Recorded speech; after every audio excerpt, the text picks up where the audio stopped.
Selamat datang sobat di channel Aletheia Niaskaro. Like, comment, and subscribe ya. Thank you. Shalom, selamat pagi Bapak Ibu, Saudara yang saya kasihi di dalam nama Yesus. Terpujilah Kristus, selamat pagi, salam sehat.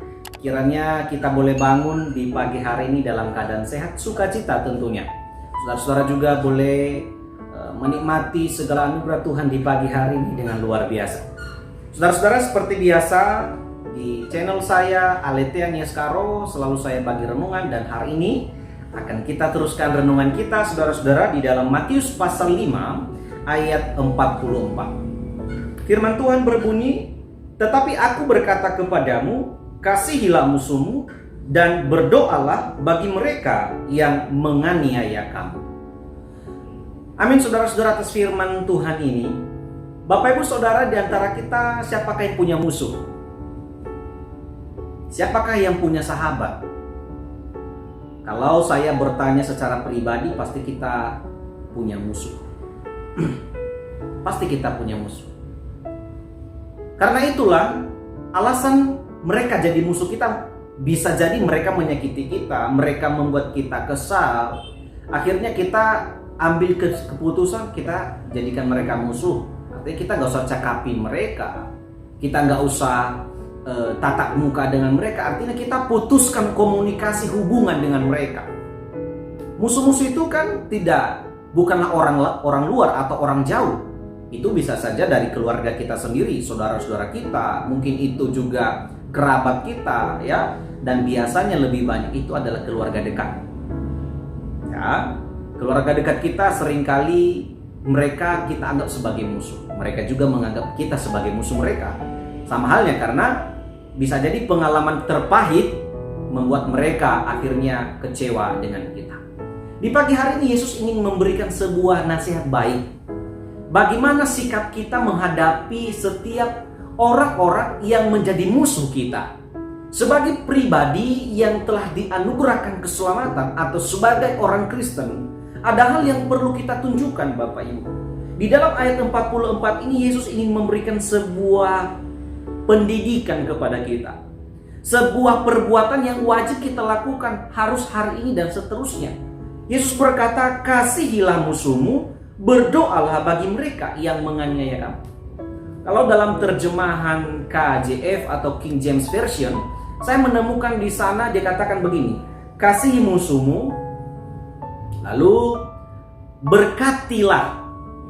Berkatilah orang yang membenci kamu, kemudian berbuat baiklah kepada mereka, baru doakan mereka. Ini empat kata kerja yang perlu kita lakukan. Kalau di dalam ayat ini kan hanya dua saja, kasihi lalu doakan.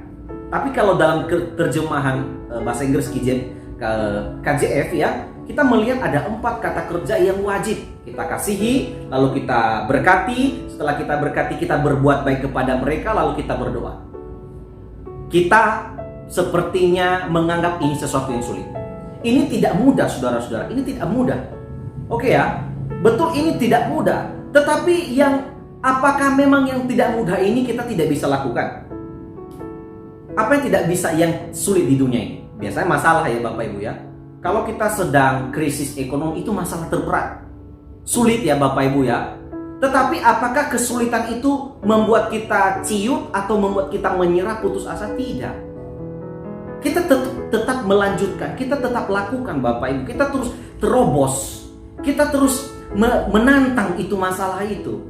Kita tahu dia musuh kita Bapak Ibu. Tetapi di pagi hari ini yuk, mari sama-sama kita lakukan ini.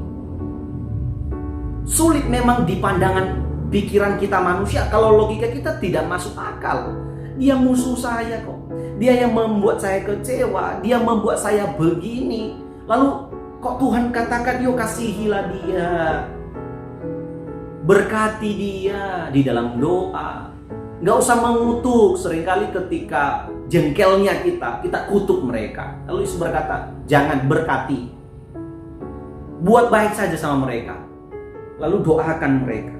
Bagi mereka yang menganiaya kamu. Menganiaya di sini adalah tidak sekedar hal-hal yang brutal ya, tetapi yang mengganggu, yang mengusikmu, yang membuat engkau jengkel, yang membuat engkau kecewa, mereka adalah orang-orang yang tergolong sebagai orang yang menganiaya kita. Karena itulah Yesus berkata, yuk, aku berkata kepadamu, kasihilah. Dasar kita untuk hidup bergaul dengan orang lain itu kasih. Kenapa enggak Yesus bilang doakan dulu baru kasih? Enggak. Yesus bilang kasih, dasarnya kita berbuat baik atau menunjukkan diri ini adalah milik Kristus. Orang yang ditebus oleh Yesus, dasarnya adalah kasih. Ini adalah perkataan Yesus di di bukit. Ya, ucapan-ucapan Yesus, nasihat-nasihat Yesus kepada orang-orang Yahudi yang sedang mendengarkan khotbah Yesus di bukit pada saat itu. Dan ini nasihat penting. Yesus ingin menjelaskan, yuk perbaiki dirimu dengan orang lain, hubunganmu dengan orang lain. Kalau engkau punya musuh, yuk perbaiki sama-sama. Artinya, hidup di dunia ini tidak ada musuh. Kalaupun ada orang yang tergolong musuh kita, dia bukan musuh kita. Sebab apa? Ya, toh juga kita doakan dia, toh juga kita kasih dia, toh juga kita kita berbuat baik kepada mereka. Amin ya. Yuk mari kita lakukan sama-sama. Saya yakin setiap kita punya musuh ini. Tapi apakah itu membuat kita tidak mau memberkati mereka? Saudara-saudara, yuk mari kita sekali lagi semua katakan melalui firman Tuhan di pagi hari ini. Semua katakan siapapun musuh kita, mau keluarga dekat kita, kerabat kita, orang-orang yang terdekat dengan kita atau tetangga-tetangga kita. Yuk mari pagi hari ini Yesus bilang kasihi, berkati mereka, berbuat baiklah kepada mereka, dan doakan mereka. Ada kalanya mereka itu krisis, Bapak Ibu. Mereka musuh kita. Oke, ada kalanya mereka itu krisis. Mereka membutuhkan pertolongan. Lalu ketika kita membutuhkan, mereka sedang membutuhkan. Walaupun mereka musuh kita, walaupun mereka itu pernah mengecewakan kita, yuk kita bantu mereka. Amin ya. Kiranya Tuhan menolong kita, firman Tuhan ini, Tuhan memberkati kita, Tuhan menguatkan kita untuk kita mulai menerapkan firman Tuhan ini. Dan percayalah, Tuhan akan beserta dengan kita, Tuhan akan menguatkan iman kita, menguatkan batin kita untuk menerapkan ini. Percayalah jika kebenaran kita lakukan, tangan Tuhan turun tangan untuk memberikan kekuatan kepada kita. Terima kasih saudara-saudara atas kebersamaan kita di pagi hari ini. Sampai jumpa esok hari jika Tuhan berkenan dan Tuhan memberkati. Selamat beraktivitas. Selamat pagi. Shalom.